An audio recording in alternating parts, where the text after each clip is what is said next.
Hello, and welcome to ASMR TirarADeguello. Are you hoping to calm your mind, relax your body, or experience ASMR? Dr. Andrew Michaels is here to help you. Today, Dr. Andrew Michaels is taking a moment to help a colleague struggling with a friend. But there's a story from his own past that he would like to share first.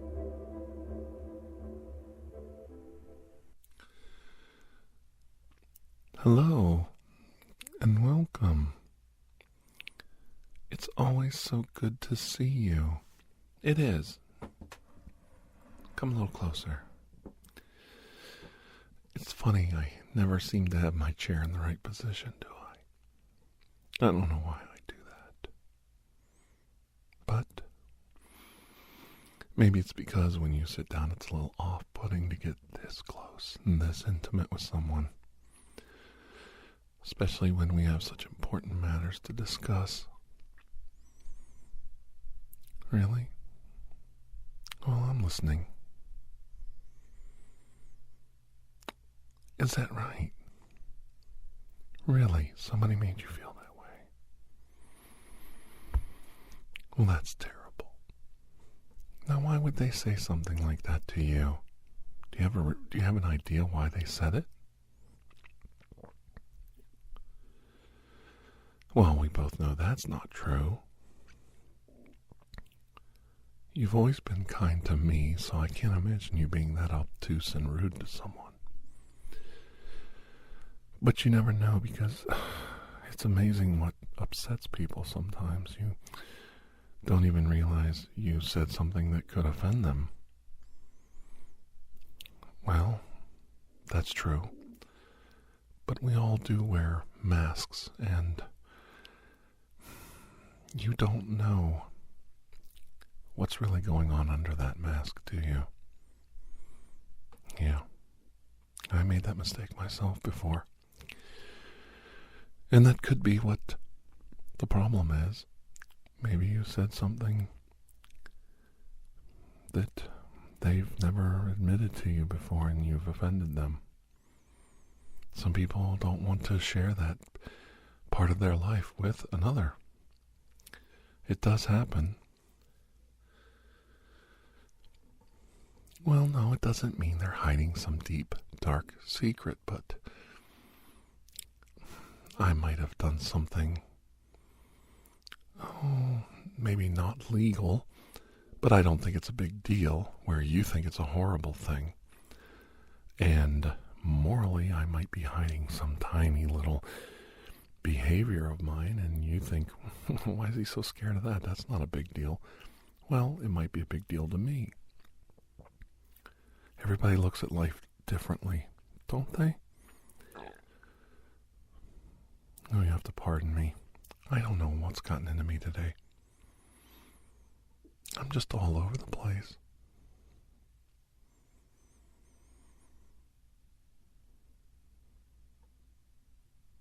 I do understand that. I do. And I understand that, obviously, you said something that bothered the person. So why don't we go get them, bring them in, and we can discuss this openly. Well, we are colleagues, aren't we? If it's just a simple little miscommunication, we can straighten it right out just by bringing the other person involved and keep it between us and just let us air out the differences. Well, carrying this pain around is not going to help you. Okay, it's your decision. We won't include them in the conversation today. But, well, let me tell you a story. Maybe that'll help. This is going to be a little difficult for me to talk about. A few years back, a friend of mine passed away. I hadn't talked to him in 5 or 6 years before he died. We just quit talking. I remember him sitting me down and saying, "You're my best friend." Clinking our beer bottles together and our families doing things together. And you always remember the good times, but I also remember, for some reason, the fact that we weren't friends anymore. And I never really got a straight answer from him. I know his wife was disappointed in me. She didn't like him coming to me for advice. We were the kind of friends that if he called, I would stop and drop everything and try to help him immediately, and vice versa. He was very helpful. I helped him work on his house when he bought it, and I could always count on him to help me move if I moved from one house to another. And I helped him build a barn, just put the siding on it, basically. The structure was already up. And that was a lot of work. That was a hot night there. Whew. We were all out there, his family and me. And I think I annoyed them because I was joking around and they were serious, trying to desperately get this barn done. I doubt that's why we quit talking. I mean, things just happen. People move on. We all sit down and look at pictures of our friends and family, and we cherish those moments, and we tell ourselves how we're going to be friends forever. But in reality, we tend to not cherish those moments and friendships and move on from them. We get tired. We get bored. I honestly think he got bored with our friendship. We had different interests. We were friends at one time, and he got other interests. He had other hobbies. His family was into horseback riding and more nature stuff, and I was more in, camping, things like that. And we were more into going to, hotels, air conditioning, and resorts.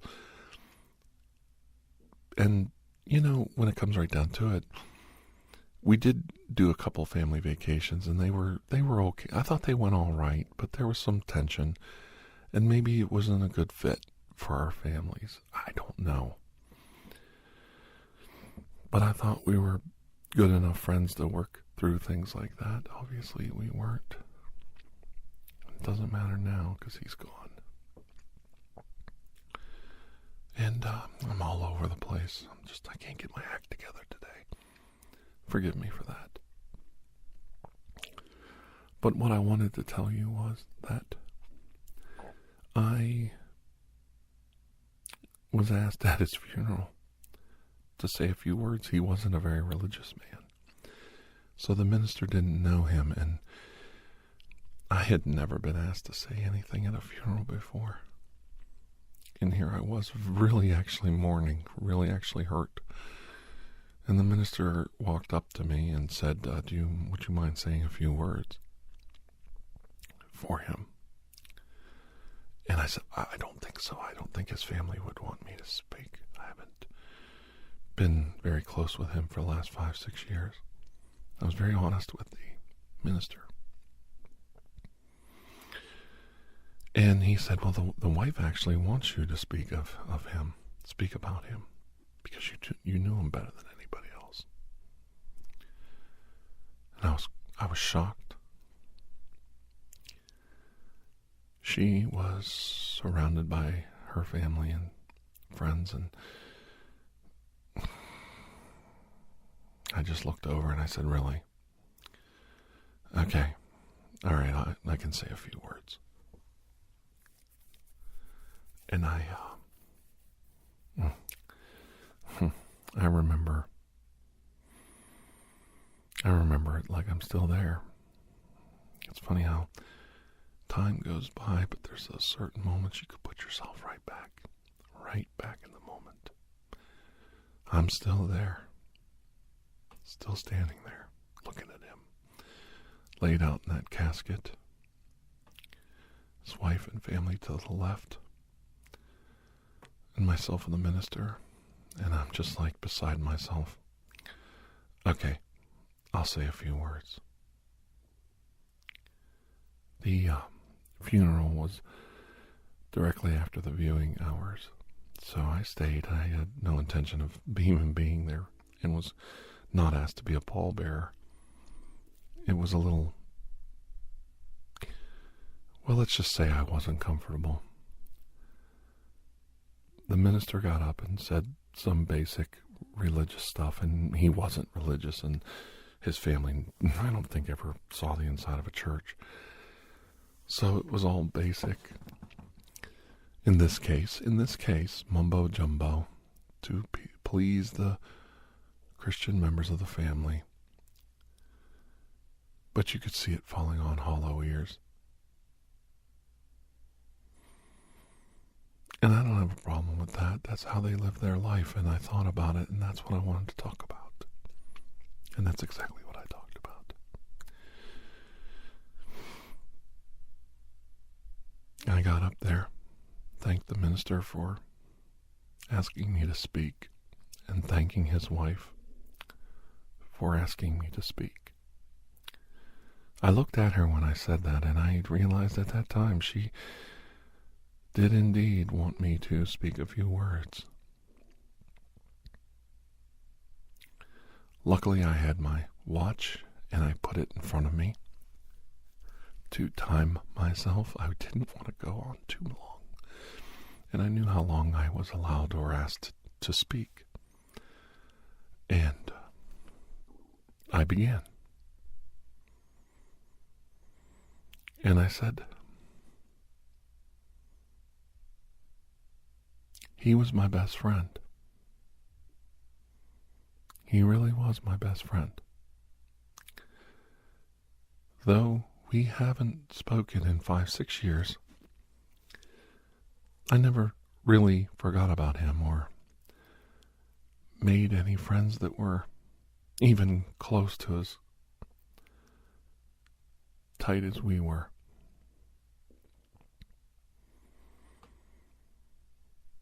I'm more lonely now than I was yesterday, knowing he's gone. But he was such a good friend, I never took the time to move on and meet anybody else since. I guess in my heart, nobody could ever replace a best friend like him. And it's not his fault. It happens in life. We move on. We think we're going to live forever. We think, tomorrow I'll call. Tomorrow I'll stop by. There's always time, isn't there? We all think that. But today came. And we know that there's not going to be a tomorrow. He's gone. I speak of the obvious because I can't convince myself, standing here in front of all of you, that he really is gone. Maybe that's because he's not. Maybe down in my heart he's still there. Still there, standing around waiting for me to call. Waiting for me to stop by. Maybe he's waiting for me to come over and help him with some project that he can't figure out, or he's doing half-assed and backwards. And I need a favor because I can't figure something out and I have to bounce some ideas off him. And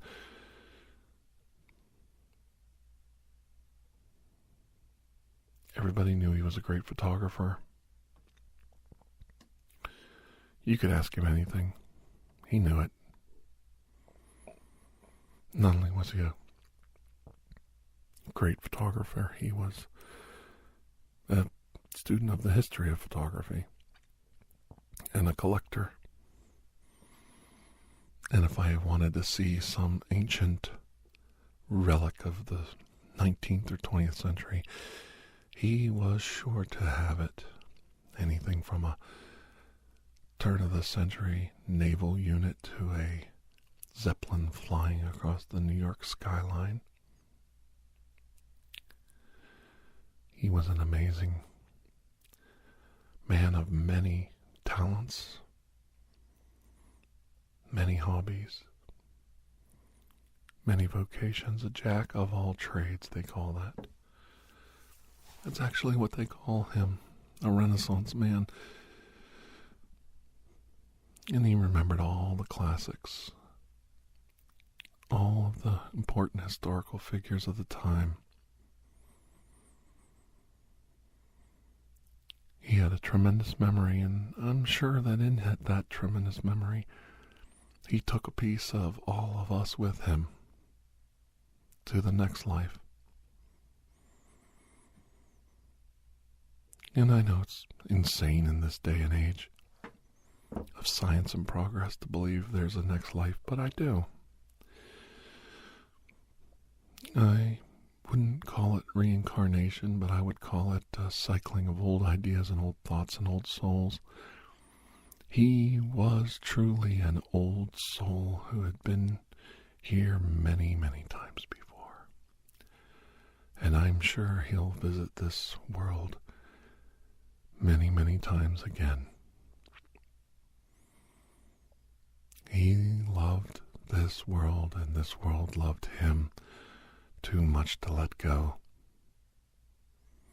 Not over this weak mortal coil that he let go of now. He will go on. People like him do. People like him go on. He's definitely in my heart. And I feel it. I feel it like I've lost a brother, a loved one.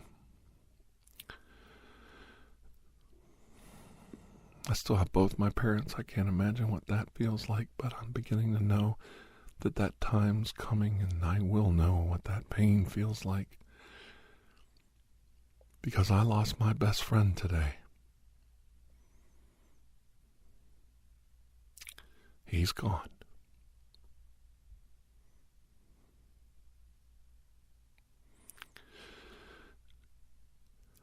And I know he cherished our friendship. And I know he thought I was his best friend.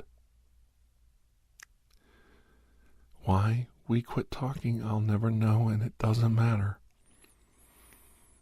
Because I would give everything back and never speak of it again to have one more day with him now. Wouldn't we all? Wouldn't we all put down our differences, put down our frustrations, put down our anguish and our hatred and our anger, just to have one more day with someone we love? And it would be a small and significant price to pay to be able to tell someone one more time that you love them, that you cherished their friendship, that they were your best friend, your loved one, your father, your husband, your brother, your son. We would give anything, given the opportunity.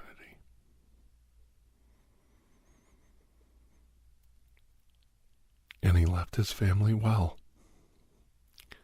He left them comfortable and safe. They have a storm to weather, but the boat and the sails are strong. and they'll make it through the storm. He worked himself hard for his family, and the fruit of his labors are before you. I know about him helping his son get his first home, paying for his daughter's education, his wife having the lifestyle that she wanted, that she dreamed of. She dreamed of a lifestyle of horses and riding and owning some property and living with nature, and he fulfilled her dreams. He was definitely the king of his castle, and his wife was his darling queen, his princess, that he had hoped to live happily ever after with, and live happily ever after giving her the life she enjoyed. I always admired the fact that he put his family first. It may not have always seemed that way because he worked so much. He was away a lot. It was hard for him sometimes to make a living, to put money together. But he worked hard. He put in the hours. And in time, he made an impact on all those around him. He was a respected historian, photographer, collector, merchant, husband, father, grandfather, friend.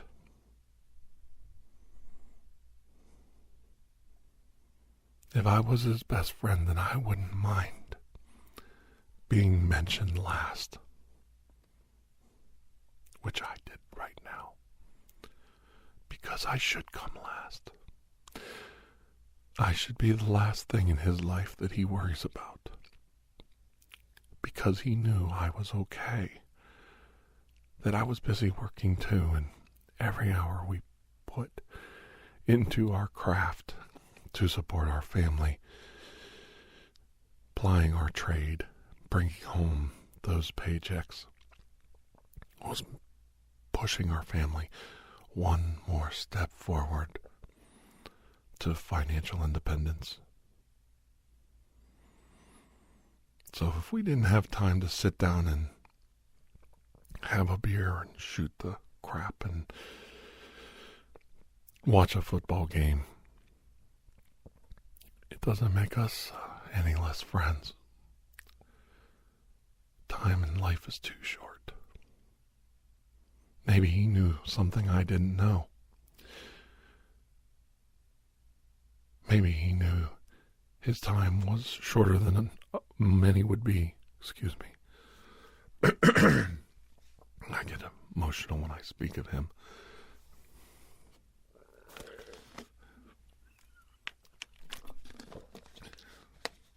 And I know it's not easy. We've all been through it, one way or another. But maybe he knew in his heart of hearts, in his soul, that life was too short for him to be messing around. And he had to get to work. And he did work. He worked very hard for his family. Whenever we did reach out to each other on the phone, those few times when we did talk, he was not here or there. He was somewhere. He was doing something. He was making a deal. He was putting together a project, a fundraiser, an event, something for the local historical society, something for his wife, something for his kids, something, always something.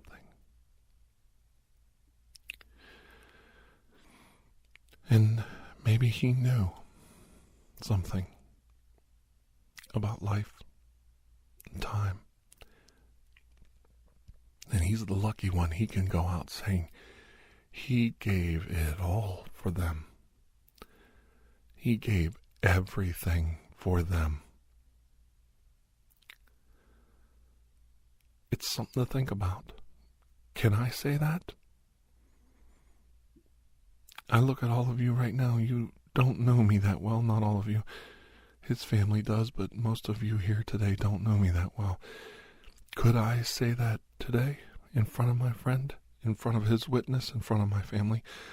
I don't think so. Not yet. I haven't given everything I could possibly do for my family and my friends, but I'm going to try, and I'm going to try to live up to the lessons that he gave me. And put my family first. Put the people that I love first. I admire him for that. I admire and I respect him, and I will miss my friend. So to his wife and family, I end this now today saying thank you for allowing me to see him one last time, to remember him one last time and share that time with you, and remember how dedicated and how much he loved you and how hard he worked. I'm not sure that's what everybody wanted me to stand up here and say today. I know some people thought he was this and thought he was that, and nobody ever 100% agrees. But I'd like to see one person outwork my friend. I'd like to see one person out there be more dedicated than my friend.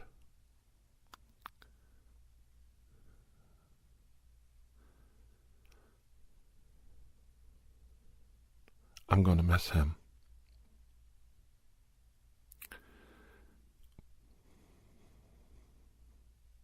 Thank you. And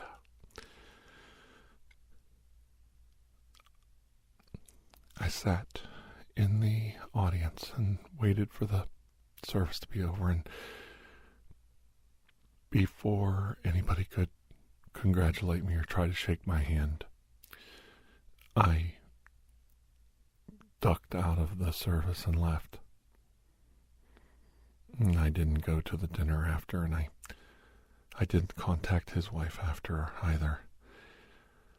But one day, a few days after the service, I was coming home from work, and I had actually forgotten everything that had gone on the week before, and I was having a normal frustrated day, and I saw there was a message on my home answering machine. We hardly check those anymore, don't we? Not in the age of the cell phone. And I played it, and it was his wife. And she thanked me for standing up there and talking for him because nobody else would. Nobody else ever got close enough to know him the way I did. And everybody had different memories of him and thought he was a shyster and a deal maker and a used car salesman. But you took the time to get to know him. And she knew I could speak well of him. And she thanked me for doing that for her. And she said he always wanted to get a hold of you and he always wanted to spend time with you. But it was so hard. He was struggling the last few years to make ends meet, and he didn't want to ask anybody for pity or charity, so he just worked in his off time and gave up on a lot of things just to make sure his daughter could finish school, which she did. And I shook my head. I would have done the same thing.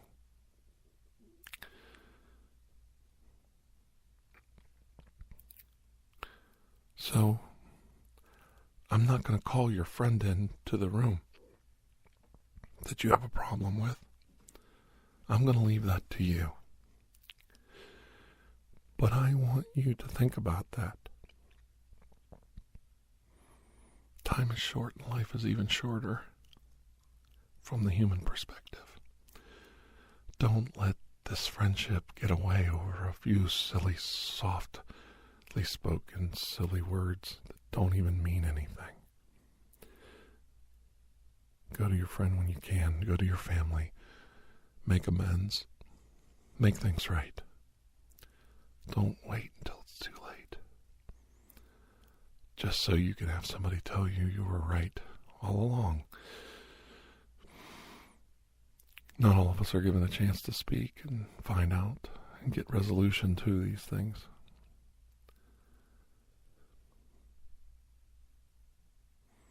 I consider myself lucky, and I hope you'll take the chance to be lucky too. You are? You want to go talk to them now? Okay. All right, don't be ashamed of yourself. Everybody, I get angry too. It's okay. It's just part of our nature. We'll go ahead and go. We'll call this a session, and I'll see you again soon, right? That's right, I'll see you again soon. All right. Well, until I do, please have a most blessed day. Bye-bye.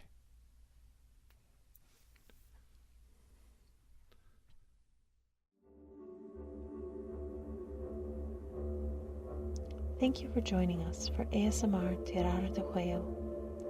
Please take a moment to rate and review this podcast. If you are interested in additional ASMR content, you may view our library of videos at youtube.com/TirarADeguello. The theme song, Atlantis, is by Jason Shaw of Audionautics.com and is used by permission. Correspondence, including questions or requests, may be sent to TirarADeguello@gmail.com.